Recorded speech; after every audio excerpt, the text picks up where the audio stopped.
Amém, meus irmãos? Amém. Shalom Donai. Amém. Nós estamos aqui para começar a nossa primeira aula de eclesiologia. Eclesiologia é a matéria que vamos estudar hoje aqui, primeira aula. Então nós iremos,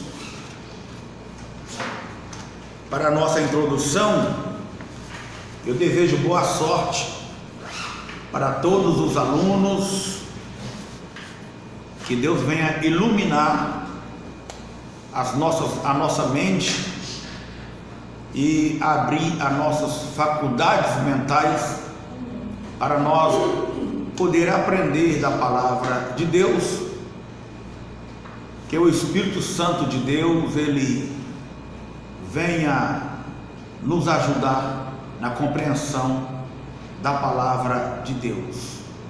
Então vamos falar um pouco sobre eclesiologia. Nós vamos entrar aqui logo na introdução do assunto. Eclesiologia é a doutrina da igreja. A matéria de eclesiologia fala sobre a doutrina da igreja. Quando fala doutrina aqui, não estamos dizendo aqui de uso, costume. Não. Uso e costume não é doutrina. Doutrina é tudo que está dentro da Bíblia Sagrada. Tudo que está dentro da Bíblia Sagrada é doutrina. O que não está na Bíblia Sagrada não é doutrina, é costume, é uso e costume. Cada pastor tem o seu costume, cada igreja tem a sua cultura e o seu uso e costume. Agora, doutrina é uma só. Doutrina, toda a igreja tem a mesma doutrina, né? Então, o que vamos falar aqui, quando fala doutrina da igreja, não tem nada a ver com uso e costumes. Amém, pessoal? Amém.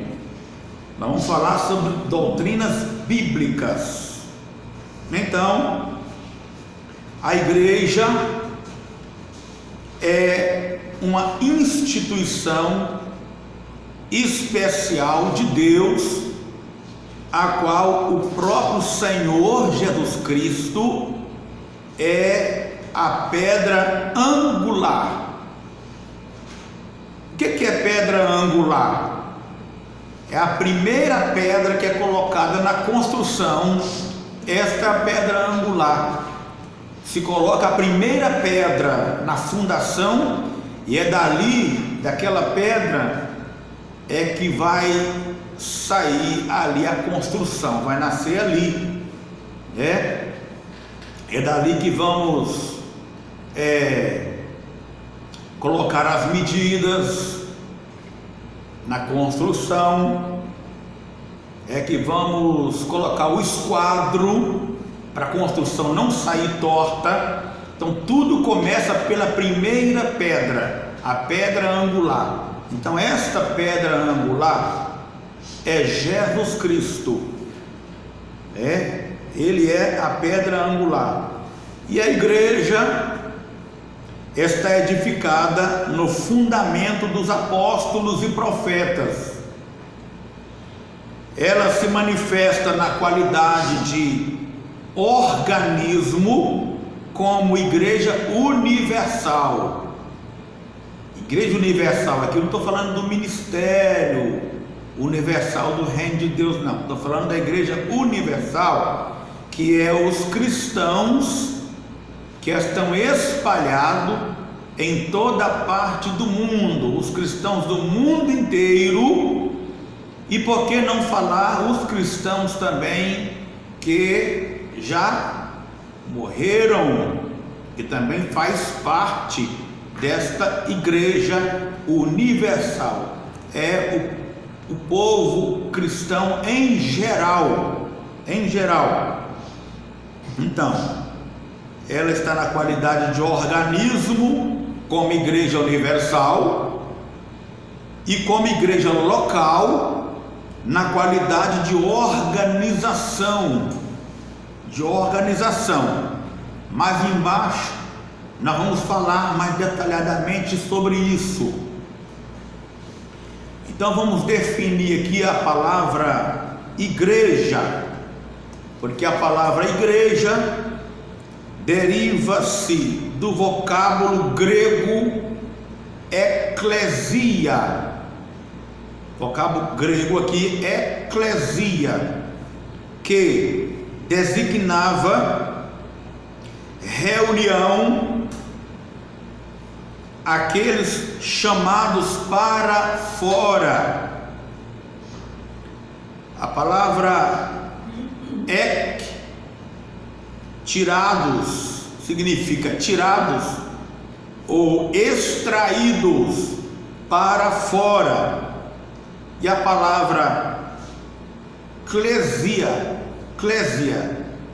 chamados, e posteriormente no Novo Testamento veio designar uma reunião de crentes professos.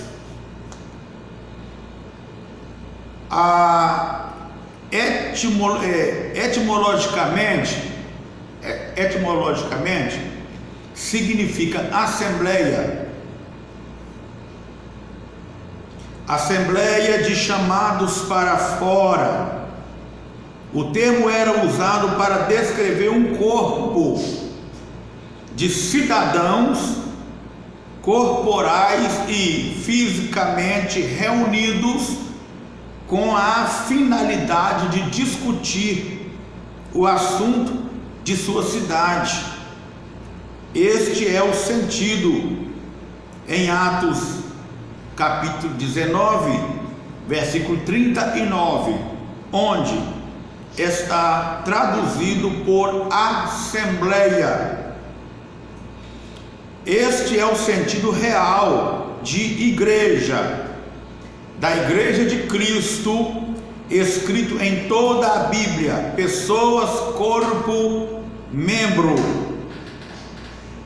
Assim, a definição bíblica do que é uma igreja no Novo Testamento, onde cada e toda a igreja, quer dizer eclésia, de crente, é um grupo, um corpo, um organismo diferente de organização.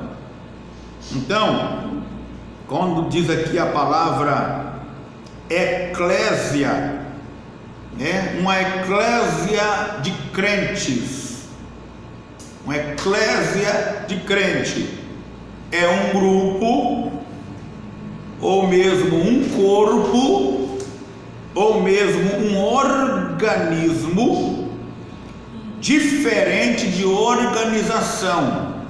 Esse organismo é um organismo vivo de Deus, organismo vivo de Deus, diferente de organização. Daqui a pouquinho nós vamos debulhar direitinho aqui o que é uma organização, igreja como organização.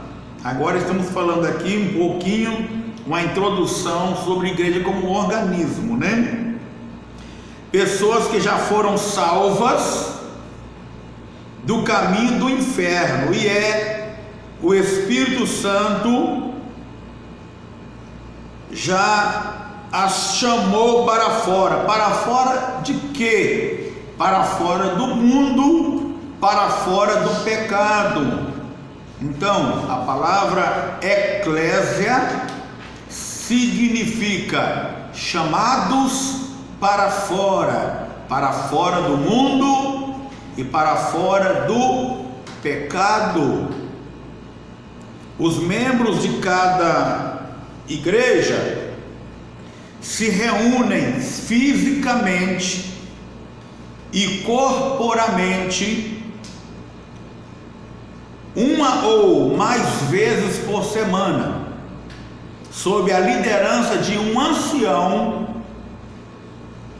ou um pastor ou mestre, num local físico, para todos eles, física e espiritualmente juntos, cultuarem ao Deus verdadeiro. Então, os membros de cada igreja se reúnem corporalmente uma ou mais vezes por semana.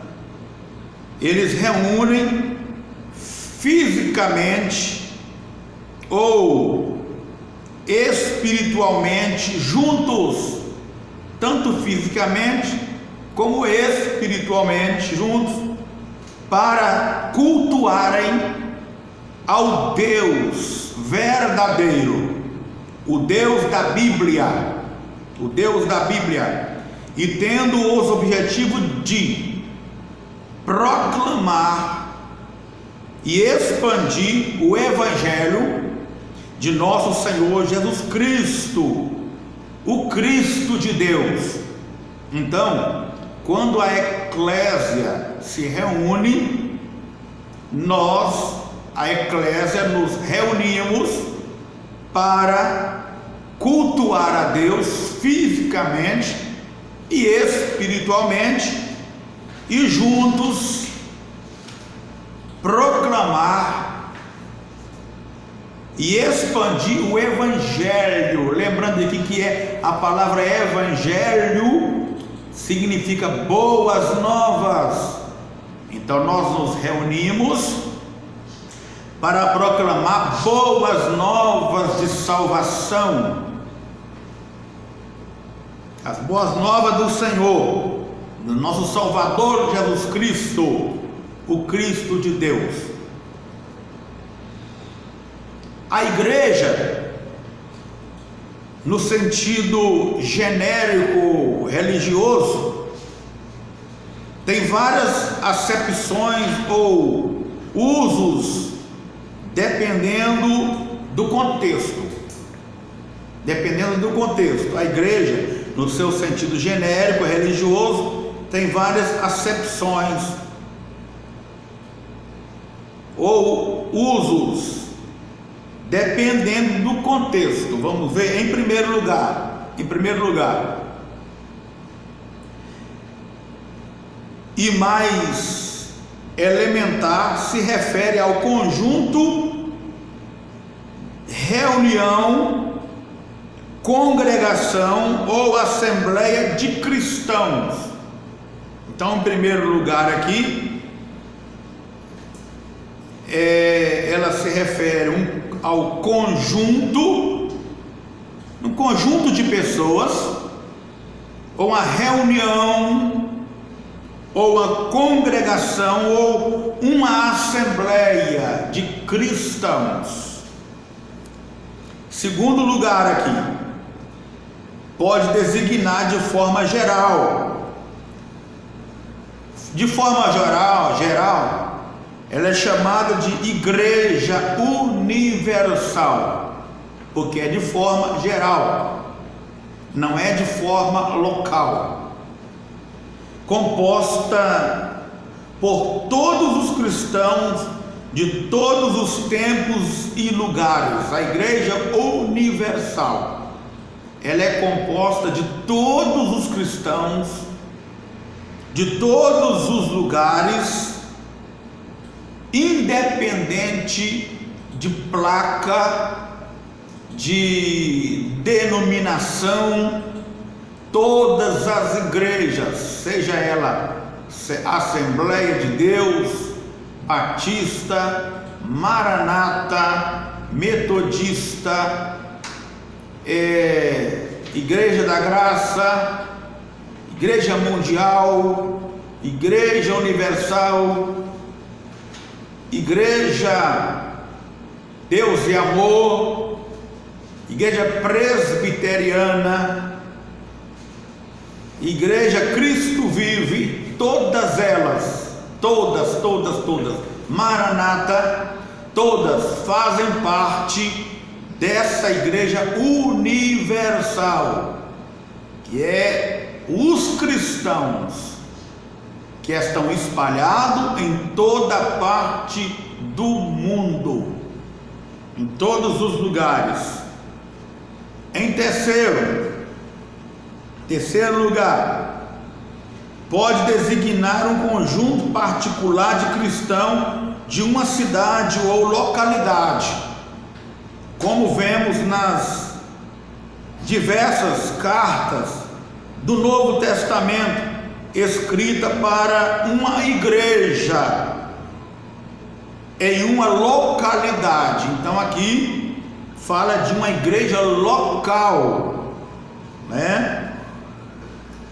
Pode ser designada um conjunto particular de cristãos de uma cidade ou uma localidade, como vemos nas cartas do Novo Testamento aí, nas cartas de Paulo, que são escritas para uma igreja local. As cartas de Paulo escritas para uma igreja local.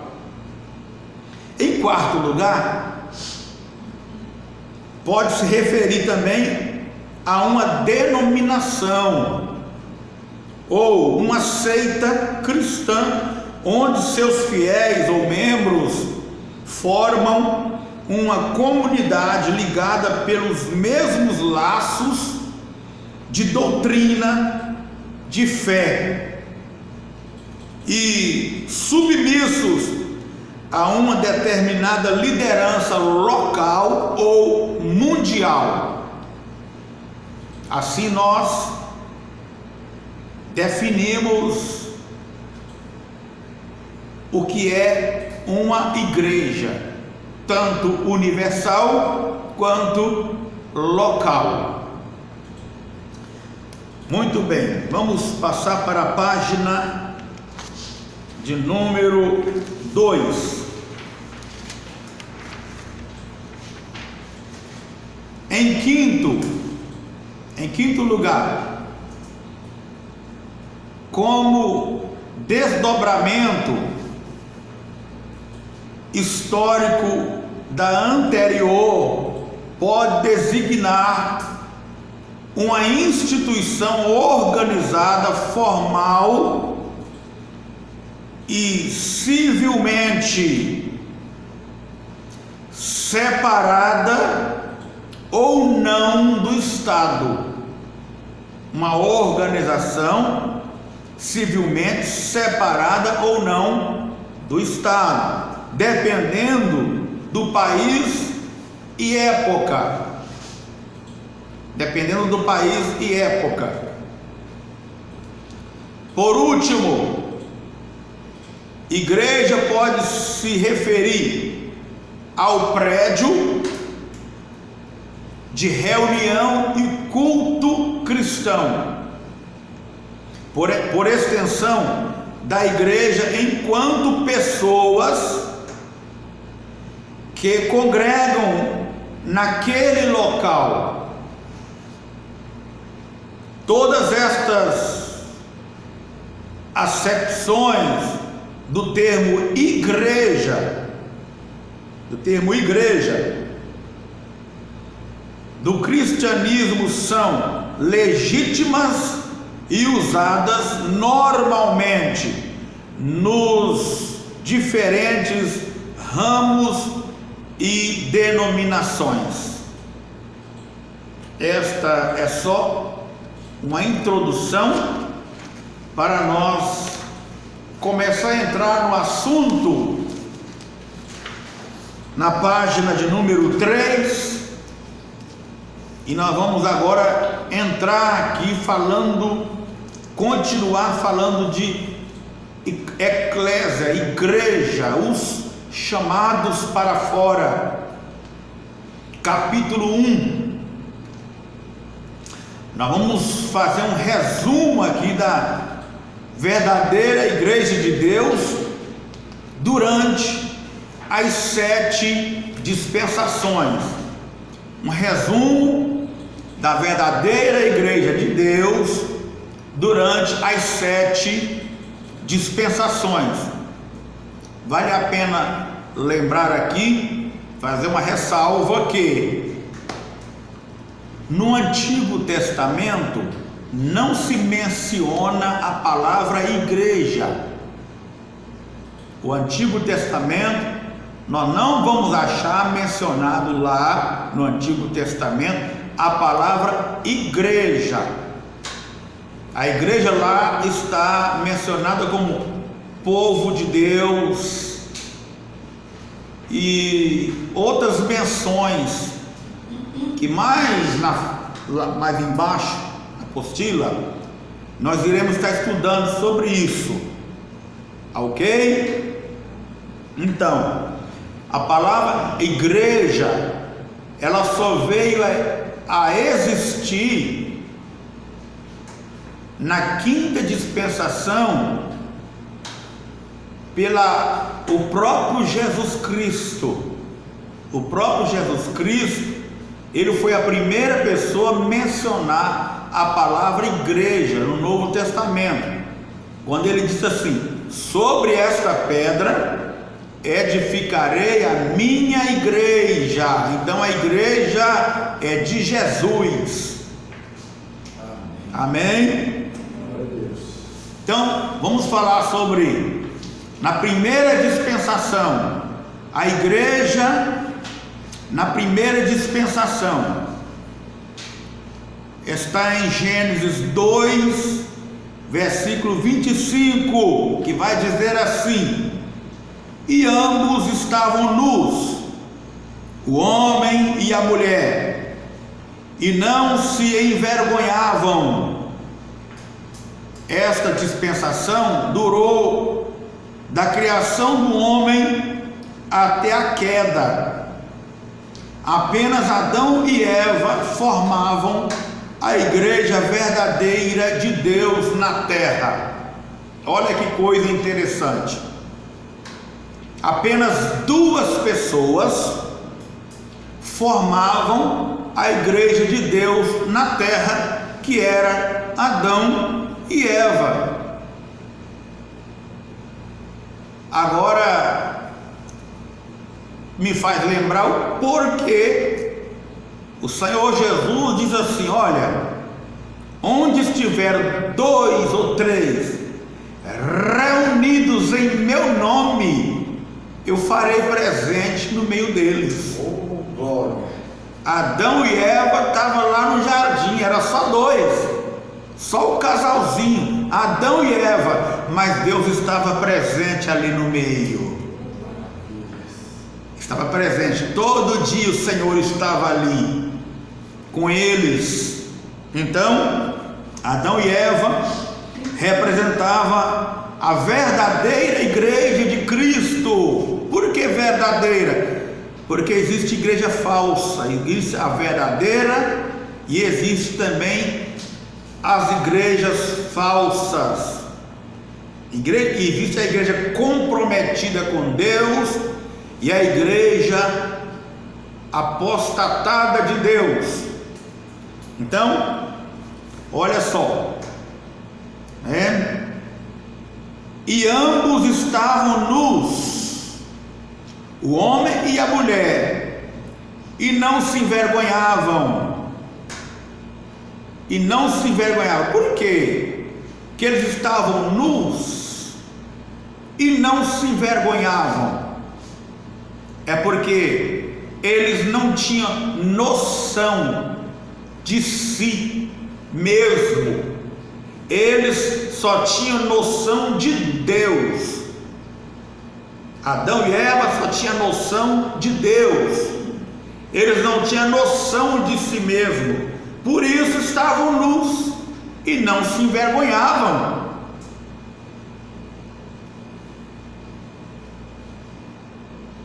Vejamos uma pureza. Eles, como representantes da igreja de Deus na terra, eles mantinham ali uma pureza espiritual tão profunda e uma santidade tão profunda e íntima com Deus, que eles não tinham noção de si, ele só tinha noção de Deus e das coisas de Deus. Então apenas Adão e Eva formavam a igreja verdadeira de Deus na dispensação da inocência. Agora vamos ver na dispensação da consciência. Na dispensação da consciência, que vai da queda do homem até o dilúvio, aproximadamente 1657 anos. Durante este período, a igreja de Deus foi formada pelos seguintes irmãos: Abel, que está em Gênesis 4:4. Você vai ler? Abel, Gênesis 4:4. E Abel também trouxe dos primogênitos das suas ovelhas e da sua gordura, e atentou o Senhor para Abel e para a sua oferta. Abel trouxe, ele trouxe dos primogênitos das suas ovelhas. dos primogênitos das suas ovelhas. Então quer dizer que Abel estava agindo certo, né? Trouxe do jeitinho que ele aprendeu com seus pais, com Adão e Eva. Ele estava prosseguindo como igreja verdadeira e fiel. 7.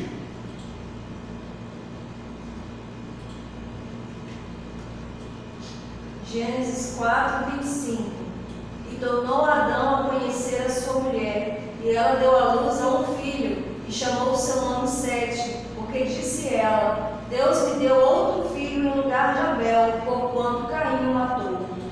Isso, Sete começou também a invocar o nome do Senhor. Depois vem Enos e a raça de Sete, formando a igreja universal.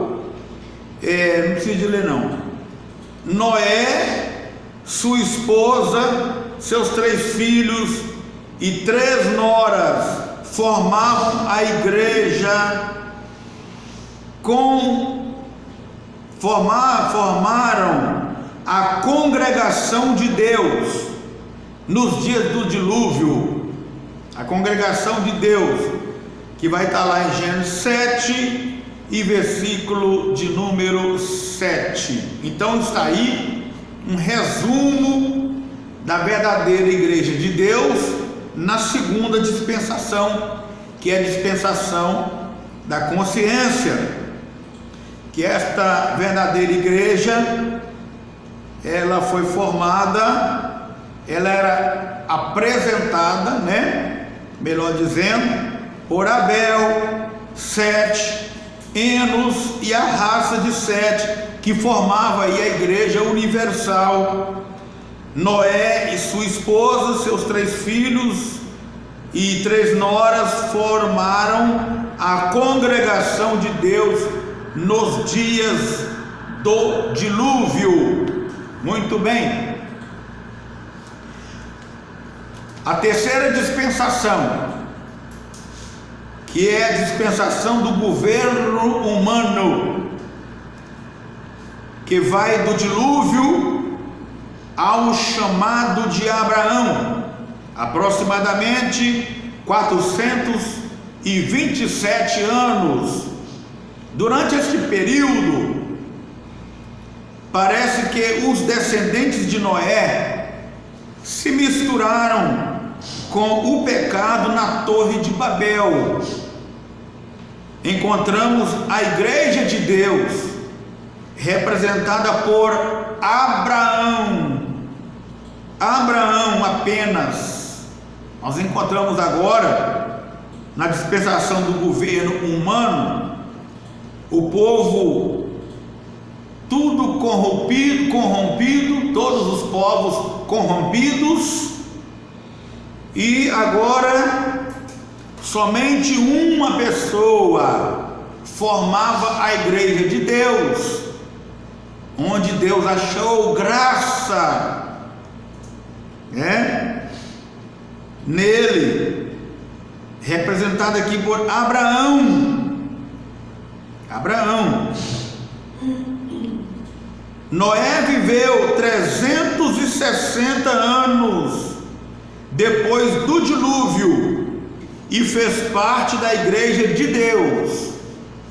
Durante esta dispensação, juntamente com a sua família, em Gênesis 9, versículo 28, e também capítulo 10, versículo 1 e versículo 32. Lê para nós Gênesis 9, 28.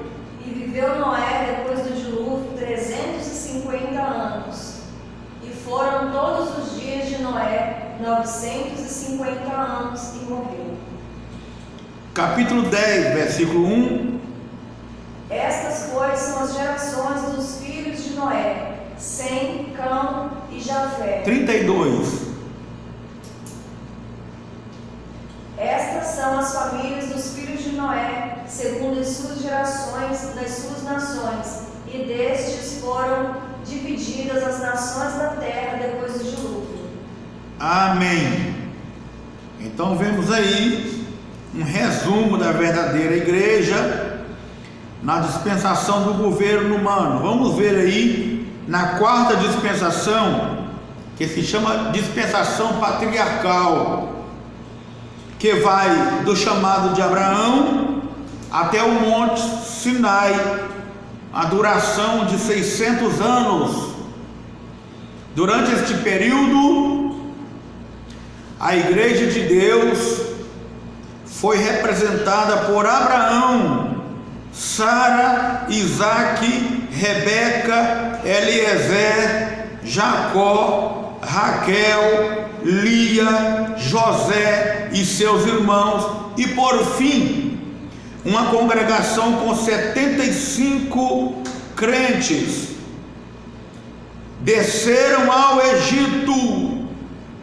Opa, começaram a errar aqui, Sair fora do plano de Deus. Uma congregação de 75 crentes desceram ao Egito. Não era para ter descido, mas desceram.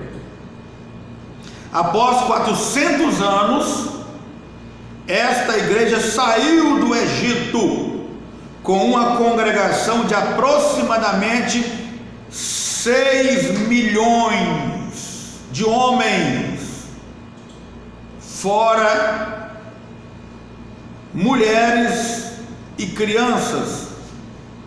3 a 5 milhões aproximadamente, só corrigindo aqui, essa congregação saiu aproximadamente, a Bíblia vai dizer, com 3 milhões de homens, sem contar mulheres e crianças. Contando mulheres e crianças, vai dar mais ou menos 6 milhões de pessoas. Amém? 6 milhões de pessoas. Porque se for contar cada mulher, vamos colocar pouquinho aqui, cada mulher com 3 filhos, cada família com 3 filhos, vai dar aproximadamente 6 milhões de pessoas. Saíram ali do Egito, com destino a Canaã celeste, a Canaã terrestre, a terra que mana leite e mel. Olha para os irmãos ver como que a congregação de 75 crentes desceram para o Egito, mas mesmo assim Deus honrou eles lá no Egito, mas ficaram escravizados 400 anos, cresceram lá, Deus fez eles virar nação dentro do Egito, e quando eles saem do Egito, sai aproximadamente 6 milhões de pessoas. Na quinta dispensação, que é a dispensação da lei, que vai do Monte Sinai até a ressurreição de Jesus, aproximadamente 1491 anos. Durante este período, a Igreja de Deus foi representada pela nação de Israel, que era formada por 12 tribos. Deus entregou-lhes a lei. Deus entregou-lhes a lei para prepará-los e santificá-los, pois através desta nação Deus traria Jesus Cristo ao mundo. Através desta nação Deus traria Jesus Cristo ao mundo, e Deus então foi preparando eles através das leis. Essas leis serviam para prepará-los e para santificá-los, para dali surgir o Cristo do Senhor. Muito bem. Deus mandou fazer uma tenda. Deus mandou fazer uma tenda, que nós chamamos de tabernáculo. Deus mandou fazer uma tenda e habitou no meio deles. O desejo de Deus foi sempre habitar no meio da igreja. Quando Deus colocou Adão e Eva lá no paraíso, Ele colocou o homem e a mulher lá para habitar no meio deles. Só que Deus habitou por pouco tempo, porque dentro de pouco tempo Adão e Eva veio transgredir a lei de Deus e veio pecar. E Deus continuou com esse desejo no seu coração. Deus continuou com esse desejo de um dia eu vou habitar no meio do meu povo. Um dia eu vou habitar no meio da minha igreja. E Deus ficou apaixonado com isso, em querer habitar no meio do povo, no meio da igreja. E lá no deserto, Deus manda Moisés construir uma tenda. Para quê? Para Deus descer e habitar no meio do seu povo. Muito bem. Deus habitava no meio desta igreja lá no deserto, revelando sua glória. Deus sempre quis, sempre desejou se manifestar para o homem, ou melhor dizendo, se manifestar ao homem, deixar ser conhecido pelo homem. Deus sempre, Ele desejou. E lá nessa tenda, Deus revelava para a sua igreja a sua glória. Qualquer gentio que quisesse a salvação teria que se converter ao judaísmo por meio do proselitismo. Olha como que Deus aqui, Ele vai facilitando as coisas para Ele ter uma igreja verdadeira, gloriosa, para Ele poder habitar no meio dela.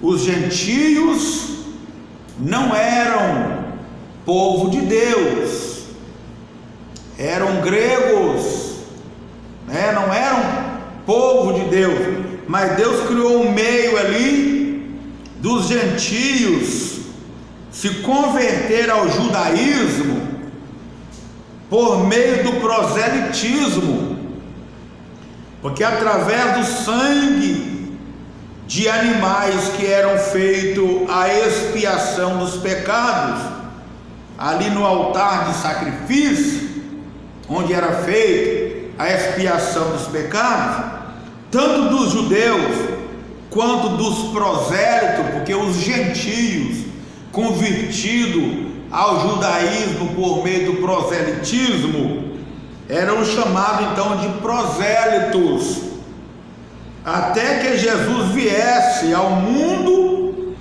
e com o seu sangue os removesse para sempre. Nós vamos ver aí, vamos ler o versículo João 1:29 e 1 João 1:7.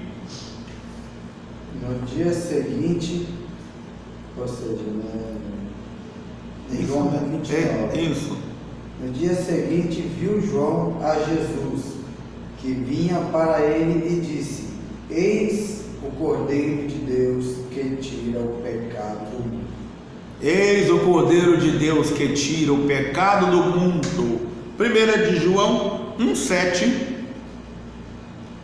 Porém, se andarmos na luz, como Jesus na luz está, mantemos comunhão uns com os outros, e o sangue de Jesus, seu Filho, nos purifica de todo pecado.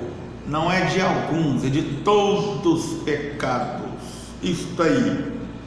Vemos também capítulo 2, versículo 1 e 2.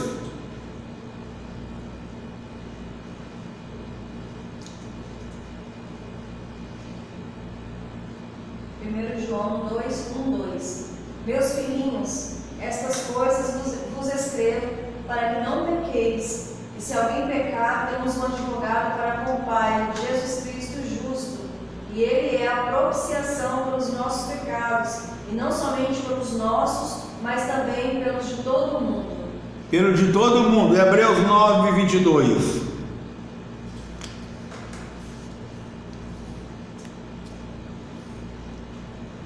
Hebreus 9:22. Com efeito, quase todas as coisas segundo a lei se purificam com sangue, e sem derramamento de sangue não há remissão. Com efeito, quase todas as coisas segundo a lei se purifica com sangue, e sem derramamento de sangue não há remissão de pecados. Então Jesus veio para derramar o seu sangue para redimir-nos dos nossos pecados. Muito bem, Jesus veio na dispensação ainda da lei, que é na quinta dispensação, e é nesta quinta dispensação que apareceu a palavra igreja pela primeira vez por Jesus Cristo, quando lá em Mateus capítulo 13, capítulo 13, versículo 16 a seguir, o Senhor vai dizer assim: olha, para Pedro: quem de vós diz quem eu sou? E Simão Pedro vai dizer: tu és o Cristo, o Filho do Deus vivo. E Jesus vai virar para Pedro e dizer assim: pois também eu te digo que tu és Pedro. Tu és, olha só, Jesus falou assim: tu és Pedro, e sobre esta pedra, Jesus aponta para Jesus mesmo, tu és Pedro, e sobre esta pedra edificarei a minha igreja, e as portas do inferno não prevalecerão contra ela. Então, quando o Senhor diz assim, olha, o Senhor diz, e levando-se aqui para o grego, o Senhor disse assim, no grego, na tradução original: Pois também eu te digo que tu és Petrus. Tu és Petrus. Pedro, Petrus. A palavra Petrus significa você, Pedro. Você, Simão Barjona, é um fragmento de rocha. Você é uma pequena rocha, é um pedacinho da rocha, é um fragmento, é Petrus. Mas sobre esta Petra, rocha, edificarei a minha igreja. E quem é a rocha? Jesus Cristo. Ele é a rocha inabalável. Ele é a rocha ferida de Meribá. Muito bem. Então vamos mudar aqui para a página de número 3.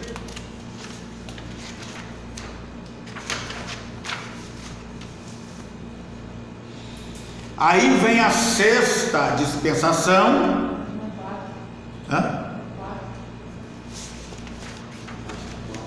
Página de número 4. Perdão. Página de número 4. Que vem aí a sexta dispensação, que é a dispensação da graça. Dispensação da graça. Ela vai da ressurreição de Jesus Cristo ao arrebatamento da igreja. Mais de 2000 anos já se passaram. Mais de 2000 anos. Estamos vivendo então a dispensação da graça.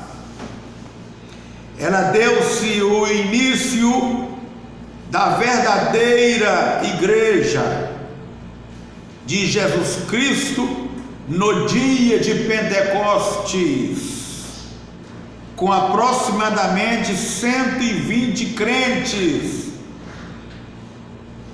Então, a igreja nasceu quando mesmo? A verdadeira igreja? No dia de Pentecostes. Vamos falar mais alto?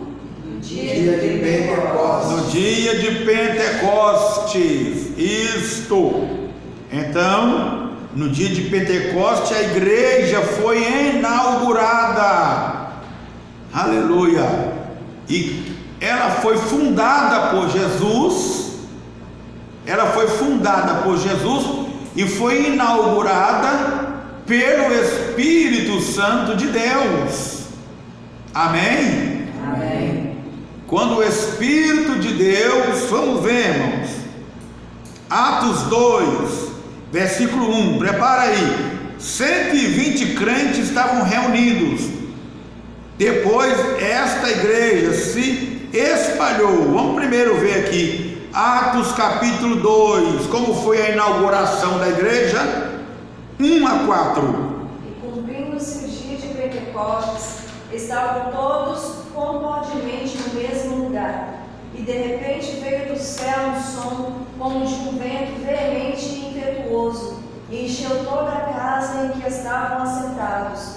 E foram vistas por eles línguas repartidas como que de fogo, as quais pousaram sobre cada um deles. E foram todos cheios do Espírito Santo e começaram a falar em outras línguas, conforme o Espírito Santo lhes concedia que falassem. Amém. Olha só, assim foi inaugurada a igreja no dia de Pentecoste, quando estavam todos reunidos no mesmo lugar. De repente, veio do céu um vento veemente, impetuoso, encheu toda a casa em que estavam assentados. Vento veemente, impetuoso, é um vendaval mesmo, não é vento tranquilo não, tá? É um vendaval, um veemente. É um vento forte, impetuoso, encheu a casa e de repente começou a vir línguas como que de fogo pousavam uma sobre cada um deles. O importante é que todos que estavam ali, todos 120 irmãos, foram cheios do Espírito Santo e começaram a falar em línguas. Eles falaram naquele dia línguas de todos os países que estavam ali. Se não me foge da memória, tinha 27 países ali. Não me foge da memória, 26 ou 27, um negócio assim, né?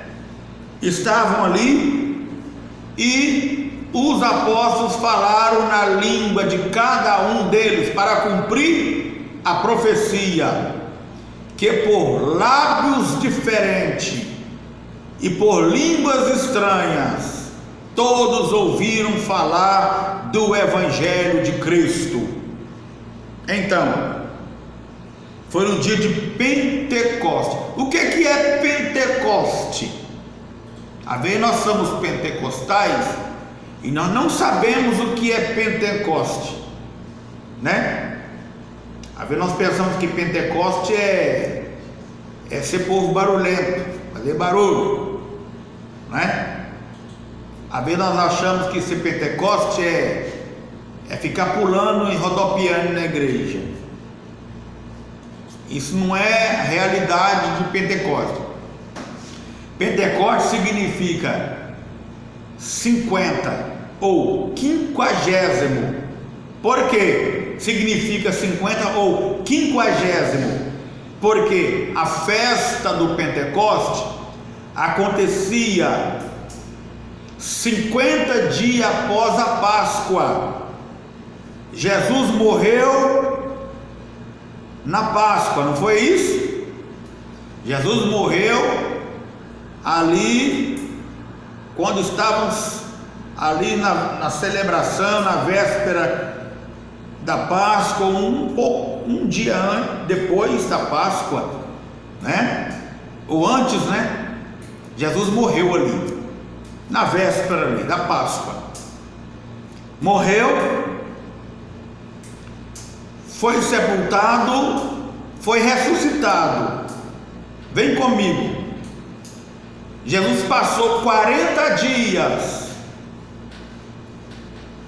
andando nas ruas de Jerusalém, juntamente com os santos que dormiam no sepulcro, que ressuscitou com ele. Então vai dizer a palavra do Senhor lá em Atos, que esses santos que ressuscitou juntamente com Jesus também ficaram 40 dias visitando seus entes queridos. Agora conta comigo, 40 dias de Jesus ressuscitado, 40 dias. Agora Jesus lá no Monte das Oliveiras vai dando as últimas instruções para os discípulos, e Jesus sobe assunto ao céu e fala: vão lá para Jerusalém e fica lá até que do alto seja revestido de poder. Então junta 40 dias que Jesus ficou aqui na terra com os discípulos, com mais 10 dias que eles ficaram no cenáculo, vai dar 50 dias. Foi a festa do Pentecoste, 50 dias, né? Foi aí que o Senhor inaugurou a sua verdadeira igreja. E esta igreja se espalhou e cresceu pelo mundo inteiro de uma forma muito rápida. Leiamos também Atos, capítulo 8, versículo 1 a 4. Atos 8, 1 a 4. E Saulo consentia na sua morte. Naquele dia levantou-se grande perseguição contra a igreja em Jerusalém, e todos, exceto os apóstolos, foram dispersos pelas regiões da Judéia e Samaria. Alguns homens piedosos sepultaram Estevão e fizeram grande pranto sobre ele. E Saulo, porém, assolava a igreja, entrando pelas casas e arrastando homens e mulheres, encerravam-os no cárcere. Entre mentes, os que foram dispersos iam por toda parte pregando a palavra. Isso, os que foram dispersos foram por toda parte pregando a palavra. E foi assim que a igreja de Deus começou a se expandir, através de perseguição. Quando a igreja foi fundada ali no dia de Pentecostes,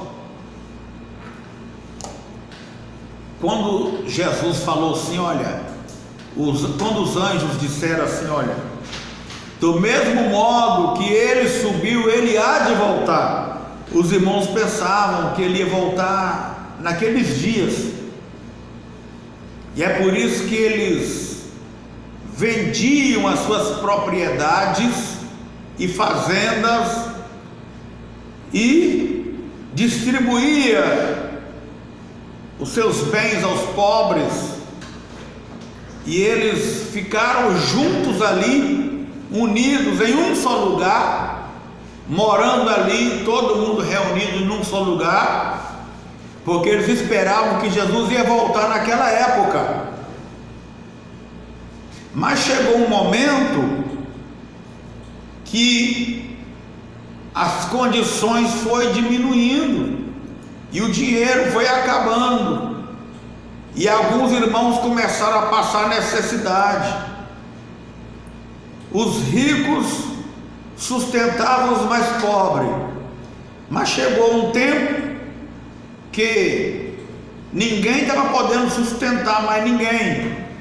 Os que não tinham nada estava precisando, estava sendo pesado aos outros irmãos. Foi quando Paulo chegou e disse assim, olha, trabalhai dia e noite para não ser pesado o seu próximo. A partir de hoje, quem não trabalha é bom que nem coma. E aí aconteceu também a perseguição. Naquela perseguição ali que mataram ali Estevão, os irmãos ficaram tudo alvoroçados com medo, saíram dispersos, corridos, peregrinos pelas cidades. E o importante é que os que saíram dispersos, a Bíblia vai dizer que por onde eles passavam, de cidade em cidade, eles iam pregando e anunciando a Cristo crucificado, e o Evangelho ia espalhando e se expandindo. E foi assim que a igreja de Deus foi crescendo disparadamente, rapidamente, dos tempos apostólicos até o arrebatamento da igreja de Deus. E suas características estão sendo representadas por 7 fases. Vamos ver abaixo quais são elas. Olha, vamos dar uma paradinha aqui, porque depois nós vamos falar sobre as 7 fases da igreja, 7 características da igreja durante a 6ª dispensação, que é esta dispensação que nós estamos vivendo aqui. Até daqui a pouco, que Deus abençoe.